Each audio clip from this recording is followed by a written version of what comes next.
பல்கலைக்கழக துணைவேந்தர்களை நியமிக்கும் அதிகாரத்தை அரசுக்கு வழங்கிய சட்டங்களை எதிர்த்த வழக்கை உச்சநீதிமன்றத்துக்கு மாற்றக் கோரி தமிழ்நாடு அரசு மனு தாக்கல் செய்துள்ளது. இதனை சென்னை உயர்நீதிமன்றத்தில் தெரிவித்த அரசு, அரசியல் உள்நோக்கத்தோடு பொதுநல வழக்கு தொடரப்பட்டுள்ளதாக குற்றம் சாட்டியுள்ளது.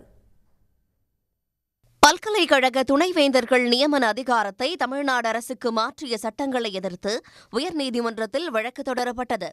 இவ்வழக்கில் மாநில உயர்கல்வித்துறை செயலாளர் தாக்கல் செய்த மனுவில் பல்கலைக்கழக துணைவேந்தர்கள் நியமனம் தொடர்பான வழக்குகள் உச்சநீதிமன்றத்தில் நிலுவையில் உள்ளதாக சுட்டிக்காட்டப்பட்டுள்ளது. நெல்லையை சேர்ந்த பாஜகவின் முன்னாள் மாவட்ட செயலாளரான வழக்கறிஞர் வெங்கடாச்சலபதி அரசியல் உள்நோக்கத்துடன் தாக்கல் செய்துள்ள இந்த வழக்கை உச்சநீதிமன்றத்துக்கு மாற்றக் கோரி அங்கு மனு தாக்கல் செய்துள்ளதாகவும் மனுவில் கூறப்பட்டுள்ளது. மனுதாரர் எந்த பொதுநலனும் இல்லாமல் அரசியல் உள்நோக்கத்தோடு இந்த வழக்கை தொடர்ந்துள்ளதாகவும், தமிழ்நாடு அரசின் 9 சட்டங்களை எதிர்த்து விடுமுறை காலத்தில் மனு தாக்கல் செய்ய வேண்டிய அவசியமில்லை என்றும் தெரிவிக்கப்பட்டுள்ளது.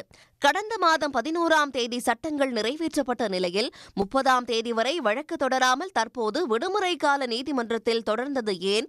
விடுமுறை கால நீதிமன்றத்தில் வழக்கு தொடர்ந்ததன் அவசரம் குறித்து மனுவில் எதையும் குறிப்பிடாதது ஏன்? 9 சட்டங்களை எதிர்த்து ஒரே வழக்காக எப்படி தாக்கல் செய்ய முடியும்? உரிய நீதிமன்ற கட்டணத்தை செலுத்தாமல் ஒரே மனுவில் பல நிவாரணங்களை எப்படி கேட்க முடியும்? 9 சட்டங்களை எதிர்த்து தாக்கல் செய்யப்பட்டுள்ள இந்த வழக்கில் பல்கலைக்கழகங்களை எதிர் மனுதாரர்களாக ஏன் சேர்க்கவில்லை என்று தமிழ்நாடு அரசு அடுக்கடுக்கான கேள்விகளை முன்வைத்துள்ளது.